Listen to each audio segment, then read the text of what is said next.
Good evening, welcome to స్వతంత్ర. నేను మురళి. ముందుగా హెడ్లైన్స్ చూద్దాం.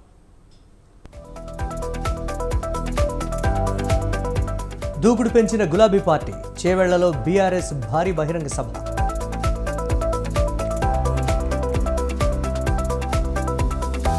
కాసేపట్లో కాంగ్రెస్ ఎన్నికల కమిటీ భేటీ, పెండింగ్లో ఉన్న 3 ఎంపీ స్థానాలను ఖరారు చేసే ఛాన్స్.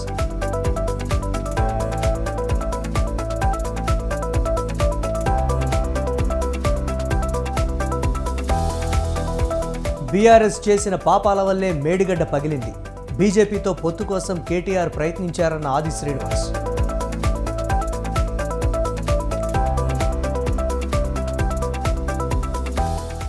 దేవాదాయ ఉద్యోగులను ఎన్నికల విధుల్లో ఉపయోగించవద్దు, ఎన్నికల కమిషన్కు పురంధేశ్వరి లేఖ.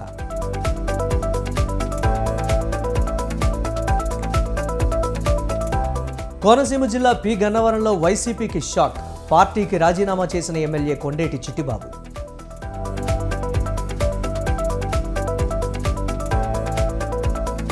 సిడ్నీలో కత్తిపోట్ల కలకలం, 6 మృతి, పలువురికి గాయాలు.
బ్రేకింగ్ న్యూస్ చూస్తున్నాం. బీజేపీ తన మేనిఫెస్టోను విడుదల చేయడానికి సిద్ధమైంది. ఇందుకు ముహూర్తం ఖరారైనట్లు తెలుస్తోంది. రేపు విడుదల చేయనున్నట్లు పార్టీకి చెందిన విశ్వసనీయ వర్గాలు వెల్లడించాయి. ప్రధానమంత్రి మోదీ, బీజేపీ జాతీయ అధ్యక్షుడు నడ్డా, కేంద్ర మంత్రులు అమిత్ షా, రాజ్నాథ్ సింగ్ తదితరులు ఈ సంకల్ప పత్రాన్ని ఆవిష్కరించనున్నట్లు పేర్కొన్నాయి. అభివృద్ధి, దేశ శ్రేయస్సు, యువత, మహిళలు, పేదలు, రైతులే ప్రధాన ఎజెండాగా మేనిఫెస్టోను తీర్చిదిద్దనున్నట్లు తెలుస్తోంది.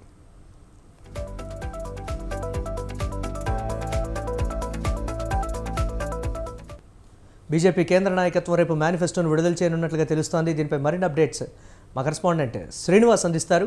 శ్రీనివాస్, లోక్సభ ఎన్నికల సందర్భంగా బీజేపీ ఒక ప్రత్యేకమైనటువంటి మేనిఫెస్టోను రూపొందించింది. రేపు ఢిల్లీలో జరిగే కార్యక్రమంలో ఈ మేనిఫెస్టోను విడుదల చేయనున్నారు.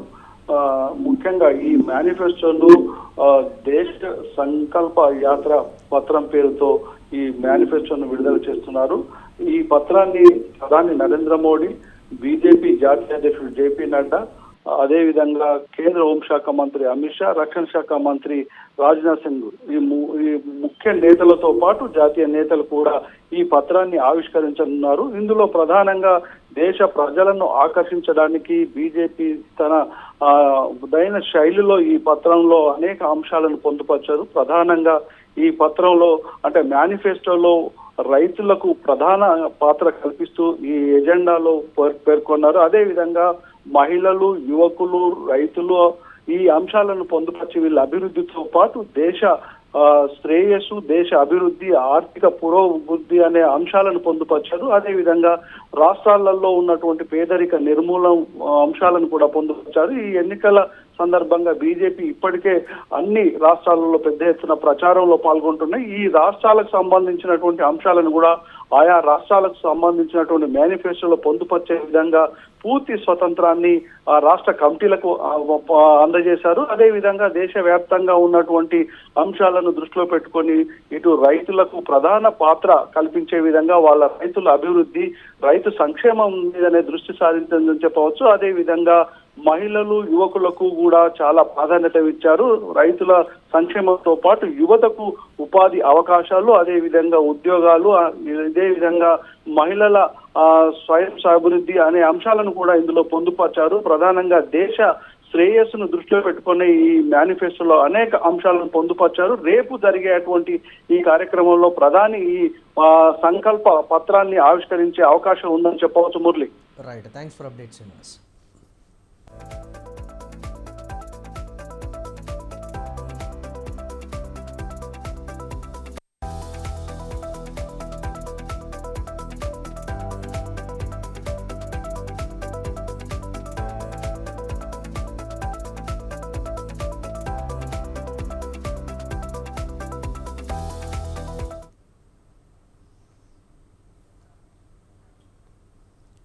ఎంపీ ఎన్నికల తర్వాత కేటీఆర్ జైలుకు పోవడం ఖాయమని కాంగ్రెస్ నేత, ప్రభుత్వ సలహాదారు షబ్బీర్ అలీ అన్నారు. కవిత లిక్కర్ స్కామ్తో పాటు మరికొన్ని కుంభకోణాలు బయటపడుతున్నాయన్నారు. ఫోన్ ట్యాపింగ్లో భార్యాభర్తల మాటలు వినడం సిగ్గుచేటన్నారు. పార్లమెంట్ ఎన్నికల తర్వాత బీఆర్ఎస్ పార్టీ కనుమరుగవుతుందని తెలిపారు.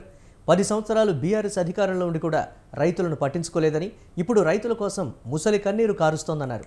రైతులు పండించిన ప్రతి గింజ కాంగ్రెస్ ప్రభుత్వం కొనుగోలు చేస్తుందని, నష్టపోయిన ప్రతి రైతును ఆదుకుంటామని షబ్బీర్ అలీ స్పష్టం చేశారు. ఒక్కసారి కూడా ఆర్థిక సాయం ఇవ్వలేదు, బోనస్ ఇవ్వలేదు. కానీ ఇప్పుడు వచ్చి ఏమైంది అరే లగ్గం అయితే పిల్లవాడు పుట్టినందుకు 1 ఇయర్ అయితే మేము పుట్టే 3 నెలలు అయింది, 1 నెల అయితే దాంట్లో ఎలక్షన్ కోడ్లోనే పోయింది. ఎంత అవి కూడా ఇన్ని స్పీడ్గా చేసినాం. మేము నీకు ఖజానాలో 10,000 సిల్క్ ఇచ్చినాం. బీఆర్ఎస్ మీరేమో కేసీఆర్ కేటీఆర్ మీరేమో మాకు 8 లక్షల కోట్లు అప్పులతో మాకు చేతికి ఇచ్చారు. ఆ చిప్పలకి వెళ్ళి బయటకు వస్తున్నాం. ఎలక్ట్రిసిటీ అన్నారు, ఒక్కదేమో ఏడాది ఇప్పుడు శబాష్ అంటారు రైతులు. ఒక్కసారి కూడా డిస్టర్బెన్స్ లేకుండా కరెంట్ ఇస్తున్నాం. 10 సంవత్సరాలు బీఆర్ఎస్ ఒక్కసారి కూడా ఆర్థిక సాయం ఇవ్వలేదు, బోనస్ ఇవ్వలేదు. కానీ ఇప్పుడు వచ్చి ఏమైంది అరే లగ్గం అయితే పిల్లవాడు పుట్టినందుకు 1 ఇయర్ అయితే మేము పుట్టే 3 నెలలు అయింది, 1 నెల అయితే దాంట్లో ఎలక్షన్ కోడ్లోనే పోయింది. ఎంత అవి కూడా ఇన్ని స్పీడ్గా చేసినాం. మేము నీకు ఖజానాలో 10,000 సిల్క్ ఇచ్చినాం. బీఆర్ఎస్ కేటీఆర్ సవాల్పై తెలంగాణ ప్రభుత్వ విప్ ఆది శ్రీనివాస్ స్పందించారు. లై డిటెక్టర్ టెస్టుకు సిద్ధంగా ఉంటే ఏర్పాట్లు చేస్తామన్నారు. డ్రగ్స్ విషయంలో ఛాలెంజ్ విసిరి వెనక్కిపోయారని ఎద్దేవా చేశారు. గ్యారంటీల అమలుపై కేటీఆర్ అసత్య ఆరోపణలు చేస్తున్నారని ఫైర్ అయ్యారు. బీఆర్ఎస్ అసెంబ్లీ ఎన్నికల్లో ఘోరంగా ఓడిపోయినా కేటీఆర్లో అహంకారం ఇంకా తగ్గలేదని విమర్శించారు. తన ఫోన్ కూడా ట్యాప్ చేశారని, ఈ విషయం తాను రేవంత్ రెడ్డికి 8 నెలల క్రితమే చెప్పారని అన్నారు. ట్యాపింగ్లో భార్యాభర్తలు మాట్లాడుకున్నటువంటి మాటలు, సీనీ తారలు ఇట్టిలా వింటున్నాం. ఈ మాట మేము అనాలనో అనకూడదు, కానీ జడ్జీలకు సంబంధించినటువంటి ఫోన్ ట్యాపింగ్ కూడా చేసినట్టుగా మా ఫోన్ ట్యాపింగ్ చేయడం, మా రేవంత్ రెడ్డి గారు పీస్ అధ్యక్షులు ఉన్న 2 కిలోమీటర్ల చుట్టూ కూడా ఫోన్ ట్యాపింగ్ ద్వారా ఈరోజు ఇవన్నీ ఒకటి తర్వాత ఒకటి బయట ప్రపంచంలోకి వస్తుంటే మీ నిజ స్వరూపం ప్రజలు తెలుసుకొని లోక్సభ ఎన్నికల్లో 1 సీటు కూడా గెలుతలేమని చెప్పనేటువంటి ఇది మీరు తేలిన తర్వాత కూడా బల్కొని రోజు బామర్దులు కేటీఆర్ ఓవైపు, హరీష్ ఓవైపు, ఈ మధ్యలో కేసీఆర్ గారు కూడా మా కొడుకు అల్లుడు కానీ నేనేం తక్కువ తీసుకుపోవడం చెప్పని ఆయన కూడా ఇష్టానుసారంగా మాట్లాడుతున్న మాటలను ఈరోజు ప్రజలకు చెప్పడానికి కోసం మేము ప్రయత్నిస్తూ చైతన్యపరచడానికి ప్రయత్నం చేస్తున్నాం. ఇది వాళ్ళు ఫ్రస్ట్రేషన్కు లోనయ్యే వారు మాట్లాడుతున్నట్టుగానే మేము భావిస్తున్నాం. ఈ సందర్భంగా నేను తెలియజేస్తూ తాడికొండ ప్రజాగళం సభలో చంద్రబాబు మాట్లాడుతున్నారు. లైవ్ ద్వారా చూద్దాం. రాష్ట్రం నుంచి పారిపోయినాయి, పరిశ్రమ కూడా వచ్చే పరిస్థితి లేదు. ఈ పిల్లలకి తీరని ద్రోహం చేశారు. ఇప్పుడు నేను అందుకే హామీ ఇచ్చాను, నేను వస్తాను, మెగా డిఎస్సి పెడతాను. ఇక్కడుండే యువతకు హామీ ఇస్తున్నా, మీకు 20 లక్షల ఉద్యోగాలు 5 ఏళ్లలో ఇచ్చే బాధ్యత ఈ కూటమి తీసుకుంటామని మా పిల్లలందరికీ హామీ ఇస్తున్నా. ఉద్యోగం వచ్చే వరకు 3,000 రూపాయలు నిరుద్యోగ ప్రతిస్తాం. జాబ్ క్యాలెండర్ పెడతాం, ప్రభుత్వ ఉద్యోగాలు ఇస్తాం, వర్క్ ఫ్రమ్ హోమ్ తీసుకొస్తాం. అమరావతి, హైదరాబాద్ లో చాలా మంది ఎగతాళి చేశారు. ఐటీ తిండి పెడుతుందన్న వాళ్ళు ఈరోజు వాళ్ళ కొడుకులందరినీ ఐటీ చదివించి ఉద్యోగాలు చేసే పరిస్థితికి వచ్చారు. అందుకే చెప్తున్నా, మళ్ళీ అమరావతిని లేకపోతే రాష్ట్రాన్ని ఉద్యోగ కల్పనలో మన పిల్లలకు అనుకూలంగా చేస్తా. ఇక్కడ కూర్చొని ప్రపంచంలో ఏ కంపెనీలు కావాలన్నా పనిచేసే విధానానికి శ్రీకారం చుడతామని చెప్పి కూడా నేను మీకు తెలియజేస్తున్నా. వీళ్ళకే కాదు, ఇక్కడ ఉద్యోగస్తులు ఉన్నారు, ఇక్కడే సచివాలయం ఉంది, ఇక్కడే అన్ని కూడా మనకు ఇది చేశాం. నేను ఆ రోజు అన్ని కష్టాలుంటే పిఆర్సీ ఇచ్చాను, 43% పిఆర్సీ ఇచ్చాను. చరిత్రలో ఎప్పుడూ కష్టాలుంటాయి. నేను కష్టాన్ని ఒక అవకాశంగా తీసుకుని ఏ విధంగా ముందుకు పోవాలనో సంక్షోభం ఒక సవాలుగా తీసుకున్నా. 43% వాళ్ళకి ఇచ్చిన తర్వాత కూడా సంపద సృష్టిస్తూ ముందుకు పోయాం. ఈరోజు మీరు చూడండి, సిపిఎస్ రద్దు చేస్తా అన్నాడు. ఎన్ని హామీలు, 1-2 కాదు, పోతూ పోతూ నువ్వేమడిగినా ఆకాశమే హద్దుగా హామీలు ఇచ్చాడు. ఇప్పుడు అబద్ధాలే హద్దుగా, ఆకాశమే హద్దుగా ఇప్పుడు కూడా మాట్లాడుతున్నాడు.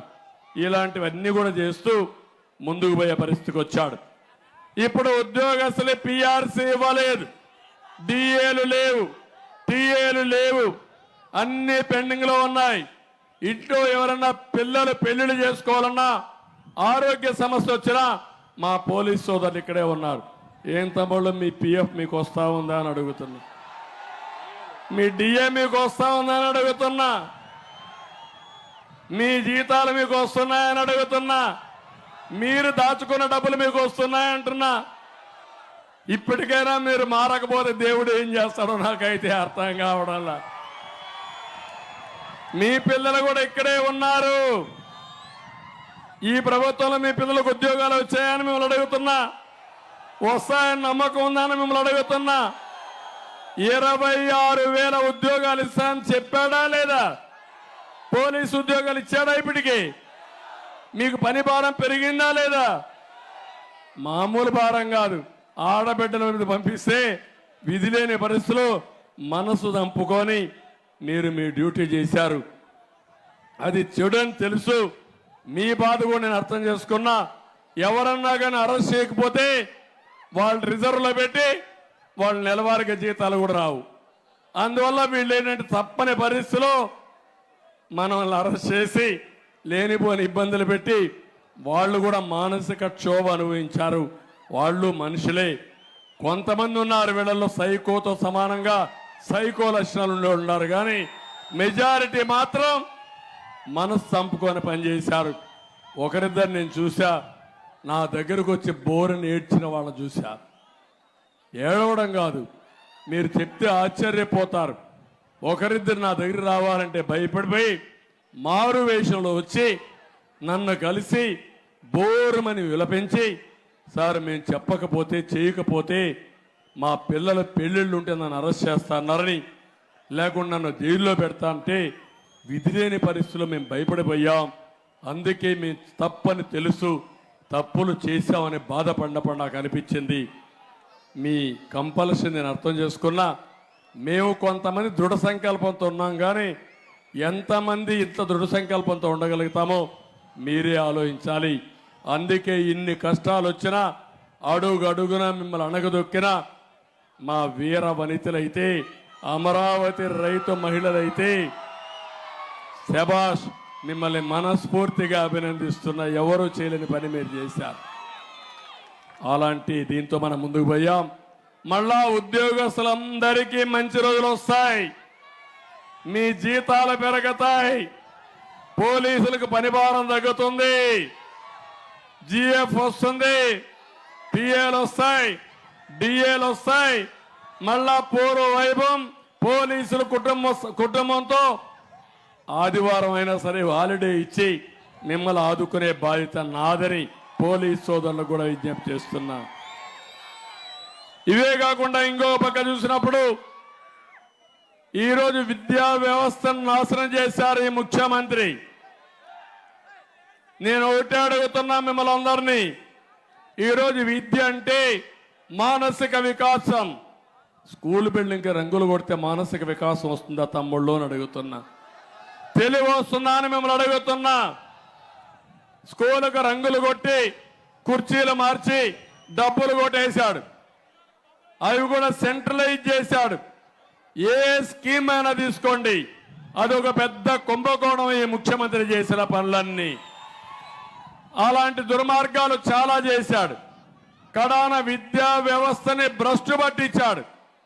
నేను ఇక్కడనే విట్టు, అదే మరి ఎస్ఆర్ఎం, అమృత్ ఇలాంటి వరల్డ్ క్లాస్ ఇన్స్టిట్యూషన్స్ ని, దేశంలోనే టాప్ యూనివర్సిటీని, దేశంలో అత్యున్నతమైన యూనివర్సిటీలు 10 ఉంటే 10లో 7-8 అమరావతికి రావాలి.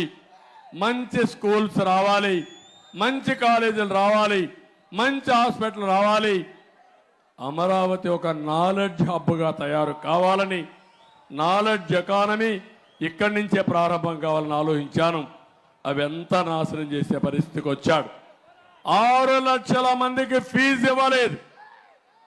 పోస్ట్ గ్రాడ్యుయేట్ చదివే పిల్లల్ని, ఎస్సీ ఎస్టీ బీసీ పిల్లలకి ఫీజులు ఇవ్వకుండా, ఫీజు రియంబర్స్మెంట్ లేకుండా నష్టపోయే పరిస్థితికి వచ్చారు. ఇంటర్మీడియట్లో నేను మధ్యాహ్న భోజనం పెడితే ఇంకో పక్క మీరు చూస్తే విదేశ విద్య అంబేద్కర్ గారి పేరు పెట్టి ఇస్తే దాన్ని తీయేశారు. ఎస్సీ పిల్లలకి బెస్ట్ అవైలబుల్ స్కూల్స్ లో సీట్లు ఇస్తే అవి తీసేశాడు. ఇలాంటివి మీరు చూస్తే అనేక విధాలుగా నాశనం చేసి మొత్తం ఇష్టానుసారంగా చేశాడు. విద్యా వ్యవస్థని చేశాడు. ఆరోగ్య వ్యవస్థ భ్రష్టు పట్టించాడు. ఈరోజు మీరు ఒకసారి చూడండి, అన్ని వ్యవస్థలు దెబ్బతిన్నాయి. నేను అందుకే మీ అందరినీ కోరుతున్నా, మళ్ళీ ఈ రాష్ట్రాన్ని బాగు చేయాలంటే చాలా కష్టం ఉంది, అయినా కూడా సంకల్పం ఉంది, దృఢమైన సంకల్పం ఉంది. సంక్షోభం ఒక అవకాశం. ఈ రాష్ట్రాన్ని బాగు చేయడానికి మీరు సిద్ధంగా ఉన్నారా అని మిమ్మల్ని అడుగుతున్నా, సహకరిస్తారా అని మిమ్మల్ని అడుగుతున్నా. నాశనం అయిపోయిన వ్యవస్థల్ని మళ్ళీ పునర్నిర్మాణం చేయాలి. ఒక్క రోడ్లు చూశారా తల్లి ఎట్లున్నాయో? రోడ్లు గుంతల పోడ్చలేని ఈ సైకో 3 రాజధానులు కడతాడంట. ఎవరిని మోసం చేస్తారో అర్థం కాలేదు. నేను ఒకటే చెప్తున్నా, ఈ ఒక్క అమరావతిలో ప్రభుత్వానికి రావాల్సిన ఆదాయం నష్టం 4-5 లక్షల కోట్లు. ఆ విషయం మీరు గుర్తుపెట్టుకోవాలి. సంపద అంటే ఆకాశం నుంచి రాదు, మన ఆలోచన నుంచి వస్తుంది. మనం సృష్టిస్తే, పనులు చేస్తే వస్తుంది. మంచి రోడ్డు వేస్తే ఒక ఇండస్ట్రీ వస్తుంది. మంచి సిటీ కడితే పరిశ్రమలు వస్తాయి. అదే సమయంలో యూనివర్సిటీలు వస్తాయి, కాలేజీలు వస్తాయి, కన్స్ట్రక్షన్ జరుగుతుంది. దానివల్ల ఆర్థిక వ్యవస్థ మెరుగవుతుంది, ఉపాధి అవకాశాలు వస్తాయి, ఎక్కడికక్కడ కొనుగోలు శక్తి పెరుగుతుంది. ఇది ఒక సైకిల్ కింద తయారవుతుంది.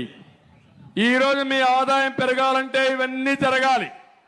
అయితే ఈరోజు జరిగింది మీరు చూస్తే, ఎవరి ఆదాయమైనా పెరిగిందా? 5 ఏళ్లలో ఖర్చులు పెరిగాయా లేదా? పెట్రోల్ డీజిల్ పెరిగిందా లేదా?